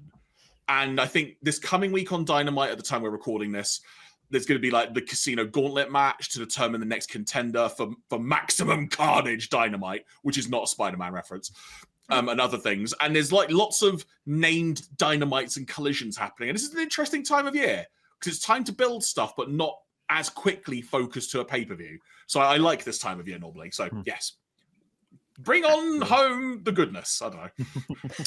Right. Two little bits on my AEW list before we flip over to WWE. AEW went to Max. It has a new theme song. It's the Pointer Sisters with I'm So Excited. In a few short words, what do we think? Starting with Matty. I'm about to lose control and I think I like it. Oh, yay. Jeremy. When I watched Dynamite, I started watching it during my lunch break in between work. I got my salad that I normally have for lunch. I took a big mouthful. I pressed play on Fight TV. The music started, and let's just say a lot of that salad wasn't in my mouth anymore.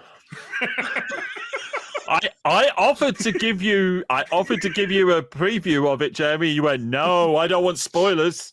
And I think my reaction after that occurred, I just went, all right. It's just like, of course, sure. Why not? I mean, my thought was, why didn't you get a Guns N' Roses song, seeing as you've licensed 2 of them now? You know, it honestly took me by surprise when I went, is that what we're doing? Is that what we're doing? And I once I got over the initial shock, I went, but I think I like it. Matty sent me the clip because I hadn't known about what it was, and I was in the office on my own, and I legit burst out laughing. So it's just like my reaction is, that's a choice. I love the song. Tony Khan, are you going through a 70s phase at the moment? You know, like you got this, you got Elton John. Apparently, it's from the year he was born. Yeah, oh, we are. Can I point out, we are talking about the same man who listened to Wild Thing with the flute music and went, do you know what? That's an awesome song we should give to John Moxley. But to be fair, Moxley thought the same thing, and then he stepped in the ring and went, there are horns in this song? Which is why you then go to the rock cover that Onita uses in Japan. Oh, what is it? It's very weird. It's weird. And part of me is just going, I don't like it. It's weird. But I'm just going, has Tony Khan just remembered the good old days of the Crunchy adverts from Cadbury's, where you take a bite of a Crunchy and the roller coaster starts, the Pointer Sisters start playing, and all excitement begins. Maybe AEW is going to be the same sensation as if you bite into a lovely crisp Crunchy. Okay, I know we've done predictions on a different thing. I'm going to say this now. If AEW run a Dynamite or Collision in Scotland, the opening theme will be the Proclaimers for that show. It will be yeah, it's like it'll be a special theme Dynamite of just it's the 500 miles Dynamite. You have them all walk into the ring like Who's the gonna way march 500 miles to get a world champion shot? I will fight for 500 miles.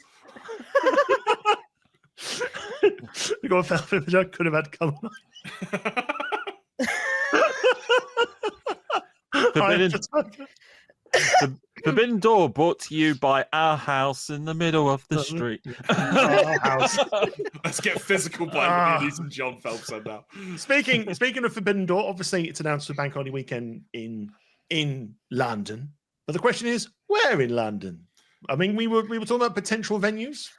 Any preference of venues? Not the O2. Let's call it like it is. I'll get my piece out first. I'll let you folks talk. I am fully expecting it to be the O2. I don't want it to be the O2 purely for the selfish reason that I'm a 6'8" giant and the seats are so uncomfortable, and I don't want to pay a premium for legroom. That's basically that and the side that traveling there is an awkward bugger. But those are my reasons. It's going to be at the O2 though. I fully expect it. I'll give you my wish, and it's a much smaller venue. The Royal Albert Hall. Ooh. Do you know what? That would be cool if they did that. Mm-hmm. Very classy. Very. Harry, But in terms of capacity, though, far less. Exactly. Harriet, where do you think? Do you know what? It probably will be at the O2. It makes the most sense, though. I forget. Tony Khan. Is it Fulham? His stadium? Yes, Craven Cottage. Maybe there. I don't know. It would make more sense. I mean, it's his club or his dad club. Depends. When does the new seasons usually start at the end of August, don't they? July, August time, yeah. Yeah. So like pre-season games as well. June, so yeah. He's already used that argument as to why it couldn't possibly be Craven Cottage. Fair. I mean, I there's don't know. there are other stadiums in London. I mean, part of me's thinking it's O2 or it might be Wembley Arena. That might be different. That might be an alternative True. anyway. Well, you know what? Just hold it in a big park. Hyde Park. Why not? You know, why not? Outside Buckingham Palace, royal kingdoms come together. I mean, if you get enough, we get a stadium stampede at Buckingham Palace or something. I mean, if he manages to sell enough tickets, he'll give him an excuse for some more licensed music, and it'll be all the people, so many people. I'm trying not to sing it; we might get copyright infringed. Park life. Imagine King Charles just like coming out of the Buckingham Palace. It's 1-1 yet. Everyone has to be on horses. They could literally recreate that stadium stampede mode from the game, where it's a battle royal game, but you could be on horses. Yes. To the Olympic Stadium. This is the promotion they've been dreaming of. Remember when that actually happened and Hangman Adam Page rode a horse into it? Yeah. Yes. Yeah. We're available for bookings, AEW, if you need a hand. You know, we're also good at set designs. Trust me. I should know from my many years. Anyway, so yeah, that's my little tidbits from AEW. Let's flip on over quickly to WWE because we've got about 15 minutes left on today's stream. So SmackDown is now officially 3 hours. Why?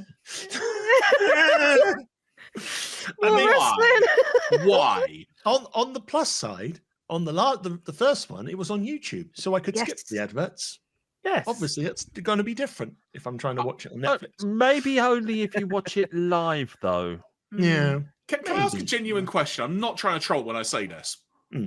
Why is it now 3 hours? Has there actually been a reason given? No, I just think maybe USA and WWE just went, do you want 3 hours? And USA said yes, or USA said, can we have 3 hours? And WWE went, all right. Or is it an up to 3 hours? No, it's 3 hours. Oh, okay. I think it could be a bit of column A, a bit of column B, because WWE give a USA enough advertisement revenue through their brand, and in turn, USA Network give WWE enough of the advertisement revenue through a 3 hour show in which they obviously put in so many adverts. So it's so with no other show doing that now across the networks, apart from Netflix, but that's more of a live event type feel. it made sense to give it to SmackDown because that is now your main network show outside of NXT. So I can see the business decisions behind that. It might have even been a network edict say we want a 3-hour show in WWE, right? SmackDown. I mean, as Felf has emphasized in chat, the reason is money. Like, yes. Yeah. It's always $1,000,000% money. Also, you have the transfer that's somewhat secretly happening behind the scenes, and we don't know fully officially what's happening. So maybe they might move a lot of Raw stars onto SmackDown to even it out, because SmackDown at the time of being was the smaller show out of the two. And obviously, I know they're putting more towards Raw, but also like a lot of the big superstars and whatnot. But you kind of have to counterbalance that with SmackDown if you're going to have 3 hours. So yeah, maybe that's that as well. I mean, to be fair, this past episode wasn't that bad. There was a really good, women's championship match, Nia Jax versus Naomi, which it went for a couple of segments as well. So it was longer than a normal match that you'd usually see on SmackDown. So that was quite good, very eventful as well. Really good match. All ended in lots of overbooking madness. So basically, Tiffany Stratton, Miss Money in the Bank, came out with her briefcase. She teased she was going to cash in. She had a referee. Randomly launched the referee into the timekeeper's area because she wasn't ready yet, but she charged in, smacked Naomi on the head with the case when the ref wasn't looking.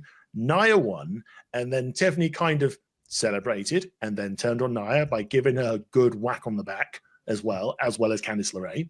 And then while in the mix of this as well, Bianca Belair had also been getting involved on the ringside and had been laid out. And then Bianca got up and went, hey, wait a minute. Nia Jax did this to me. I'll give her a KOD. So she gave a KOD to Nia Jax. Then Tiffany went, I'll cash in now. Yes, please. Did a pretty moonsault. Now the women's champion. It's overbooked nonsense, but it was funny. I was just watching Jeremy's reaction. I'm like, yes, this did happen. This legitimately did happen. This happened. Is this purely because this happened on YouTube and they had time to kill? Like, what the heck? No, because it was still happening on USA Network over in America. It's only the rest of the world that had it on YouTube. Yeah. It was something. I'm glad it happened finally, but... look, Tiffy time, great, awesome. Yeah. But at the same time... I think the way we can look at this, the way we can look at this SmackDown and probably tomorrow's Raw on Netflix is it's the gentle resetting of pieces for the road to WrestleMania. And I think we're going to see a lot of that with like ending the bloodline feud between Roman and Solo. That might actually finish or might go off in a different direction. We've got Punk and Rollins, all that sort of stuff. So maybe this is like going, okay, into the new year, we're going to have Tiffany as our champion, and then we'll figure out what we do a bit later on. Down the line, because we still got Becky Lynch coming back. She's probably going to Raw. Charlotte Flair's due back, maybe going to Raw or SmackDown, probably SmackDown because that's where Andrade is, and that's her real life husband, all that sort of stuff. So we're gonna have to see. We'll have to see on that side. I mean, the big talking point heading into tomorrow's Raw premiere is ring mats, because SmackDown had a choice. SmackDown had a beautiful blue mat. Why wouldn't you just like to wrestle on a blue mat? It's so blue. You couldn't see anything. That was strange. Also, shiny. It was a shiny blue. It was a lovely blue. SmackDown blue. It's a blue Nick Aldis would be proud of. But before then, a picture had started doing the rounds of a potential ring mat for Raw Monday. And let's take a look at it right now. Look at all those sponsors. There's Fortnite in the... I didn't even see the Fortnite in the middle. Raw is officially Fortnite. I will say this, and I will defend this. I will defend this because me and Jeremy live and breathe Japanese wrestling. That, to me, looks like the American equivalent of what a Japanese wrestling mat would be. Also, how like a UFC canvas will probably be displayed as well. Exactly. Yeah. So this is the whole TKO cross brand as it is. But can I please draw attention to the red thing at the bottom, which I'm pretty sure says "Real American Beef." It's beer. It's beer. Oh, well, I misread that, didn't I? Well, there you go. That is, I believe, Hulk Hogan's brand of beer. Oh, piss off, WWE. Oh, no. In the other corner, you can see Riyadh. All go to Saudi Arabia. Cricket Wireless always pops up. Also Snickers, they always pop up. Netflix obviously wants to promote themselves. It's very interesting that Prime is no longer in the center of the ring and it's being replaced by Fortnite. Yeah. I think that doesn't mean that the Prime sponsorship is going to go away per se. I think we're still going to get it, but I think we're going to have the Hydration Station retained. Ah, yes. The station that everyone doesn't seem to destroy anymore. Can you bring that image back up for a second, Neil? Yeah, sure. What is in the top left corner? Is that the ring post that's grey? I think it's the LED video ring post. So maybe that's just on static. Just a weird color configuration. All right, sure. Those are what we had for SmackDown, just gone. So there's a video rule the other side of it, but the rest of it is just encased. Okay. Yeah. You never know, that might be a working mat. There might be some different mat. It might be just an idea. So maybe because it looks that image looks very like unpolished in terms of the mat work. So maybe they're kind of going, this is how some of it look. What do you think? Is it too much? Is it too odd? Where can we put this logo and not seem too silly? But then again, if this is the only way to get advertisers going for WWE Raw on Netflix, this is logical. It'll be interesting to see if they try and do localized advertising for the ring at international events. They should do. Really. They do. They should. So, for example, if they go to, I don't know why I was going to pick another country. I'll just say the UK. Get sponsored by Greg's. The UK. You know what? Why not? Yeah, Greg's. Yeah, sponsorship from Greg's. You know what? Yeah. Greg's. Phelps said Iron Brew in the chat. There you go. So get like Iron Brew in there. Like honestly, it could be good fun if they do it because the thing is. There are some brands being mentioned in our chat, folks. That's why you should be here live if you can. Can we? No. Just hold your thought for a second, because Belle just said Ann Summers. We had dude wipes. If we could have dude wipes, we could have Ann Summers. Yeah, fairness. Yeah, I think the local advertising thing would be very interesting. More so because effectively now WWE is a global brand. Yeah, literally being on Netflix. Like globally, it is everywhere. So if they did do more local based advertising at local specific shows, it would make a heck of a lot more sense to me. And also could make it quite interesting when they inevitably get one that looks like something it shouldn't be. And also, I will point out the fact other news that are coming about. We're going to have more international shows going into next year, 2026 as well. Yeah. So it feeds in what you were saying. Yeah. And the current rumor in terms of international locations, Royal Rumble 26 could be heading to Saudi Arabia. So it's like I'm not surprised. That means it's a nice evening time Rumble for us. We can enjoy it at 7 p.m. It'll be lovely. That's the thing. This is the thing. There are two schools of thought with this. One is, kind of doesn't surprise me at all it's happening. The second one is, I haven't got to stay up all night to watch the Rumble. Yes. Amazing. That's a selfish UK point of view coming through now. Yes. But it doesn't surprise me at all. And if anything, it makes me wonder, because they're going to put one of the big four, allegedly, in Saudi Arabia, if they're going to try and convince people to travel to Saudi to attend the show. Because if you do it for one of the big four, are arguably the ones they normally, they don't. They normally do them in big ass stadiums. Yeah. So if they're going to try and do that in Saudi Arabia, the bigger arena they did the first time, not the one they keep doing since, it might be a way to try and get people to travel there. What Jeremy's making sense, because what Jeremy says is making sense, because everything they have done thus far has been about come visit the great, progressive country of Saudi Arabia with our WWE Physical Hall of Fame, with our Crown Jewel event, which is an historic occasion, that sort of thing. So this is the next step forward for them. Like the even greatest Royal Rumble, because it's an actual in-canon Royal Rumble. It all makes absolute sense again. And I hate to say this, but it does. And then, like every other international event around the world, can build up on that as well, depending if they can pull up the money for it, of course. The question is, though, will it be 1 day or 2 days? Because they do love their 2-day spectaculars right now, and we are getting 2-day spectaculars this year as well. Or is it two next of them? Year? We're getting two of them. We're getting Mania and SummerSlam this year. SummerSlam, I believe. Crap! SummerSlam's 2 days, isn't it? Oh, yes, God. I believe so. Yes, I have made the argument to say maybe have the Women's Royal Rumble be its own premium live event. So, 2 seconds. I will just confirm that is actually happening. SummerSlam 2020. I think so, because they announced it was going to happen at 1 year. I just can't remember what year it was. But yeah, so two nights this year, August 2nd, August 3rd. It's Indianapolis, isn't it? Because I seem to think there was like a link to what's his face, Pat McAfee.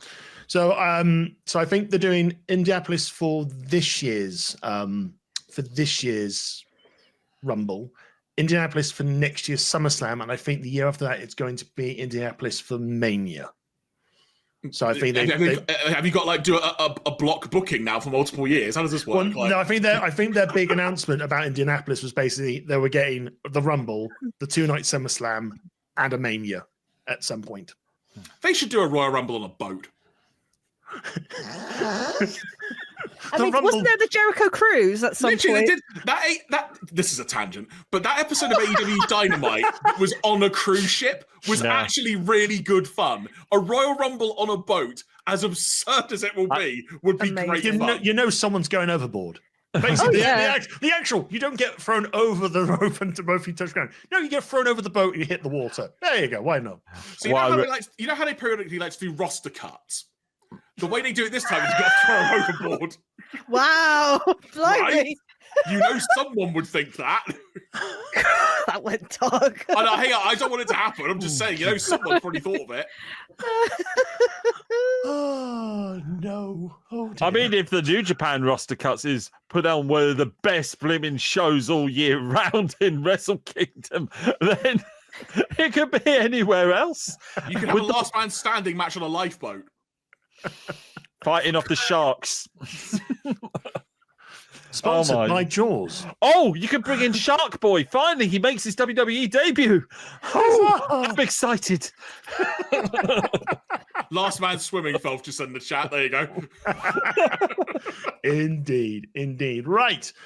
Before we're going to start wrapping up. Before we go, we do have one leftover thing from Sean. Before he was here for some of the stream, he's popped away. I'm not sure if he's still watching, but he said before he goes, his BunkaMania predictions: we will interview a wrestler in 2025. Oh, that's the dream. Would love to. That would be lovely. It would be. Would be lovely. Yes. I'm not sure who to talk to. We could Hello, wrestler. No. We could interview a wrestling commentator right now. So, Jeremy, how you doing, mate? Sick of me yet? Welcome to the show, everybody. we're live to tape on YouTube. I don't know. I mean, I know who I'd like to interview, but yeah, for you. Wow. Oh, I think you're pointing at me. I was like, I ain't a wrestler. Big train then, Matty, train. Oh, the dream to have. Oh, Joe Henry. Got an indie wrestler. They're pretty far easier to arrange an independent wrestler than it is anyone under a contract at the moment. I'll say that much. Anyway, that is going to do it for our very first BunkaMania Rumble. I think we had a lot of fun. I think it went very, very well. Don't worry if you missed any parts of the show. You can catch up on the VOD. Select highlights are going over to the YouTube channel as well. The YouTube channel is where you can also find our regular AEW pay-per-view and WWE PLE event reviews. They're over there, as well as BunkaMania Goes to the Movies with the latest move releases and some wrestling movies as well. We dive into both of those there. And at the end of each month, there's also Quiz Smash as well. So, and before we wrap up, obviously, my lovely team have their own little creative ventures as well, where you can support, you can watch, and you can enjoy their content. Harriet, where can people find you? You can find me on Blue Sky at MangaGirl232. I'm also on Twitch as well, Harriet_MangaGirl. I'll be back on the 14th, and YouTube as well. Yes, that's a little bit up in the air at the moment, but you'll see my recent video, you'll understand why. But yes, I'll be back on the 14th on Twitch. I'm not sure what I'm playing yet. I'm trying to try something once a month at least, but I will try and work it towards the end of the month. Plus, I have to watch stuff of these wonderful guys choosing of something I probably will not like. But but yes, if you follow me on Blue Sky, I post what I'm doing as and when each week. So 14th of Jan, that's when I'm back. And then pretty much every week from there, unless there's conventions and whatnot in between. Thank you very much, Jeremy. Best way to find me? There you go. Twitch and Blue Sky. That's actually perfect. Giraffe me. That is where I am. Honestly, folks, every Friday night about 7 p.m. UK time, I get together with our good friend Fel Floney. We have a good chinwag for a few hours. We played Duck Detective, the Secret Salami this past Friday. It was good fun. We just hang out on Fridays. That's generally where I live, as it were, at least once a week. Who knows when else? But if you fancy joining us, we'd love to have you there if you want. Thank you very much, Matty. You can mostly find me crying, but the fact I'm turning 1 year older, so you can either find me in the old people's home or the mental asylum, depending on where I end up. Oh, that went dark. It's my birthday tomorrow. Buy me nice things. But when you're not buying me nice things, you can also find me under Twitter. No, you don't find me any of that. You won't find me posting on there anymore. You will find me on Blue Sky under Matty Boo, and you can also find me on Twitch under Matty Boo Twitches. You can also find me on Instagram and Threads under Matty Boo Super. You won't find me under Matty Boo Dimer because that's kind of convoluted and very, very confusing. Also, it means I might have to regress in age. That's actually a good thing. Please make it happen. Make Matty Boo Dimer happen. I beg you. What just happened? I don't know. No clue. Acting happened, Jeremy. Acting. Oh, okay, right, okay. Acting. And yes, if you want to follow me and my content, I'm on Twitch and at Blue Sky at Dekker Dane, all one word. I am not streaming again till the 13th. I have spent the last week or so redecorating, retooling, and creating a brand new streaming experience. We're going to have some watch-alongs, we're going to have some Let's Plays. It's a very exciting year ahead. I'll explain more on my first stream on Monday, the 13th of January at 8 p.m. So yes, follow me over at the Dekker Dane. I would love to see folks there. Before we head off as well in our Twitch alerts, Floney has done a shout-out to the Baja Blast. So, context is key. Please. Yeah. There is the Japanese wrestler who was in the main event of Wrestle Kingdom, Shota Umino.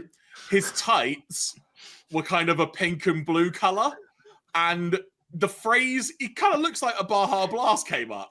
So every time we were explaining what's going on, I just called Shota Umino to Felf Baja Blast. So it was an easy way to get to know someone. The problem is that name has now stuck. Also, a Baja Blast, kind of like what happened with Jeremy during the Takasha match, and we had to get a mop and bucket out for him. Bye! Thank you, Manny. And also, a big thank you for Filoni for 25 bits as well. Much appreciated as well. In terms of upcoming BunkaMania content, we will be doing a live stream Wednesday night from about 8 p.m. Myself and Harriet will be covering the NXT. No, the Netflix premiere of WWE Raw. It's a big stacked card. It's probably one of the only Raws we're going to probably do a proper review for. So we might as well see what happens with so much going on. Will The Rock show up? How will John Cena's retirement tour start? We'll find out. But yes, there's plenty more coming up. Hit the follow button on Twitch or subscribe to us on YouTube, and you will not miss a single ounce of BunkaMania content in 2025. But with that is the first Rumble over and done with for the year. We'll have another one next month. We'd love to see you there. So from me, the Dekker Dane, joined by Harriet, joined by the internet's own Matty Boo, and the giraffe for me himself, Jamie Graves. It's been lovely to see you. Have a great new year. And yes, until next time, we'll see you very, very soon. Bye.